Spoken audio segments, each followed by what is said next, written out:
नमस्कार प्रिय मित्रों, आप सभी का स्वागत है हमारे YouTube चैनल जीवन डेली स्टोरी में।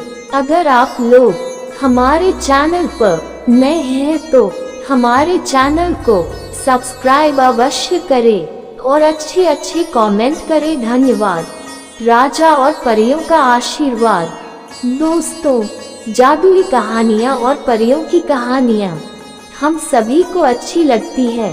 ये कहानियाँ हमें एक ऐसी दुनिया का एहसास कराती हैं जो अगर सच में होती तो कितनी दिलचस्प होती। आज की परियों की कहानी भी कुछ ऐसी ही है। इस कहानी को एक बार जरूर सुने। सालों पहले कृणाल नाम का एक राज्य था जिसमें वायुदूत नाम का राजा शासन करता था। राजा बहुत नेक दिल और उच्च विचार वाला व्यक्ति था। वह सबके साथ समान व्यवहार करता, चाहे वह कोई निम्न जाति का व्यक्ति हो या फिर कोई उच्च जाति का। हर छोटे बड़े त्योहारों में सोने के सिक्के दान दिया करता था। दान लेने के लिए दूर दूर से लोग राजा के महल में पहुंचा करते थे। राजा बहुत दयालु था। एक बार त्योहार में राजा गरीबों को दान बांट रहा था तो दूर बैठी एक सुंदर सी परी राजा को देख रही थी।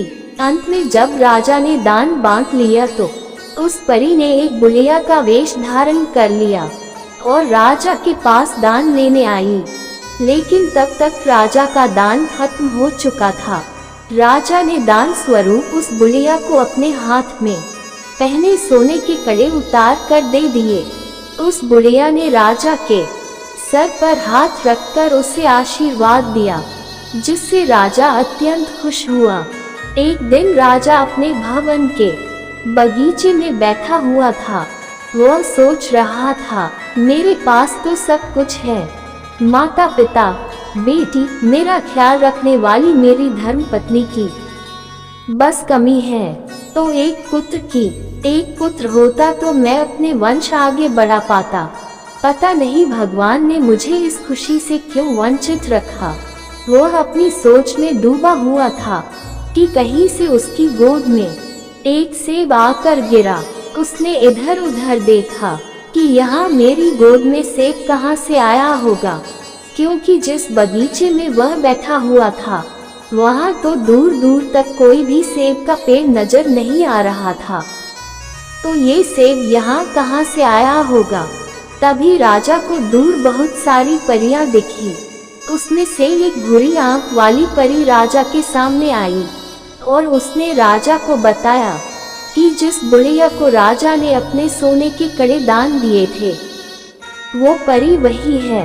उस परी ने राजा से कहा, तुम एक साफ दिल के इंसान हो और मुझे पता है कि तुम्हें पुत्र प्राप्ति की इच्छा है।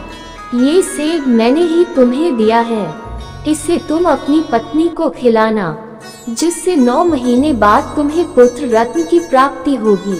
लेकिन मेरी एक बात याद रखना, तुम्हारे भाग्य में पुत्र रत्न का सुख नहीं है, परंतु तुम बहुत दान करते हो, सबकी सहायता के लिए आगे रहते हो, इसलिए मैं तुम्हें इस सुख से वंचित नहीं रखना चाहती हूँ।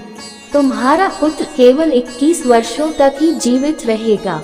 राजा परी की बात सुनकर दुखी हो गया और बोला, ऐसे सुख का क्या फायदा। मुझे पुत्र मिलेगा तो भी कुछ पलों के लिए। मैं अपना बुढ़ापा किसके सहारे काटूंगा। कृपया इसका कोई उपाय बताए ताकि मेरा पुत्र जीवित रह सके। राजा ने बहुत उदास स्वर में परी से फिर से कहा, मुझे उपाय बताने का कष्ट करें।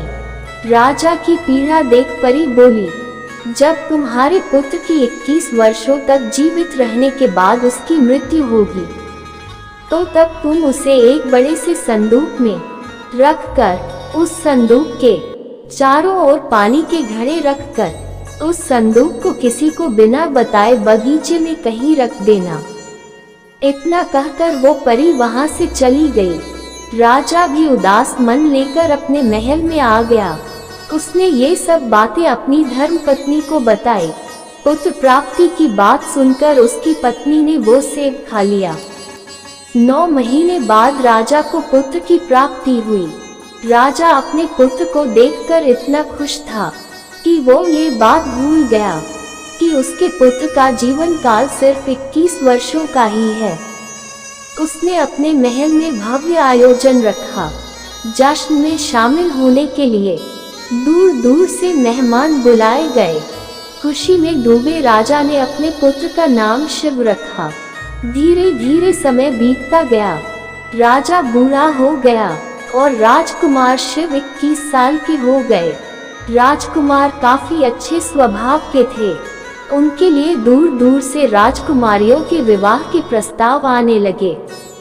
राजा ने अपने बेटे का विवाह दूर देश की राजकुमारी से करा दिया, जो कि सर्वगुण संपन्न थी, बहुत बुद्धिमान थी। उसका नाम नैना था। एक दिन राजा को ध्यान आया कि उसके पुत्र को कुछ ही दिनों में 21 वर्ष पूरे होने वाले हैं। राजा चिंतित हो गया। उसे परी की बात याद आ गई और कुछ दिन बाद अचानक उसके बेटे की मृत्यु हो गई। परी के कहे अनुसार राजा ने एक बड़े संदूक में अपने बेटे को रखा। उसके चारों ओर पानी से भरे घड़े रखे और उसे बगीचे के एक कोने में रखवा दिया। खुशियों से भरा महल कुछ ही पल में सनसनी से भर गया। राजा का मन भी किसी काम में नहीं लगता। वो दिन रात अपने बेटे को याद करते रहते। समय बीता और शिव की मृत्यु को 2 साल हो गए। एक दिन महल में एक आदमी आया, जो कि दिखने में बहुत गरीब था। उसने कुछ खाने को मांगा। नैना ने उसे भोजन कराया, कुछ वस्त्र दिए, सोने के सिक्के दिए। जब वो गरीब व्यक्ति महल से जा रहा था तो नैना की नजर उस आदमी की उंगली पर पड़ी, जिसमें उसने सोने की अंगूठी पहनी थी, और वह अंगूठी हुबहू वैसी ही थी जो उसके पति शिव पहना करते थे। नैना ने उस आदमी को आवाज दी और पूछा, यह अंगूठी तुम्हें कहाँ से मिली? ये तो मेरे पति की है, जिन्हें संदूक में बंद करके बगीचे में रखा है। उस आदमी ने डर से सारी बातें बताई और बोला, ये मुझे उसी संदूक के पास मिली। नैना ने ये सुनकर वहां जाने की जिद की। उस आदमी ने कहा, वह बगीचा अब घने जंगल में बदल गया है। मैं वहां दोबारा नहीं जाना चाहता हूँ, लेकिन मैं आपको दूर तक छोड़ जरूर दूंगा। वह व्यक्ति नैना को वहां छोड़कर आ गया। नैना ने देखा कि उस संदूक के पास बहुत सारी परियां हैं।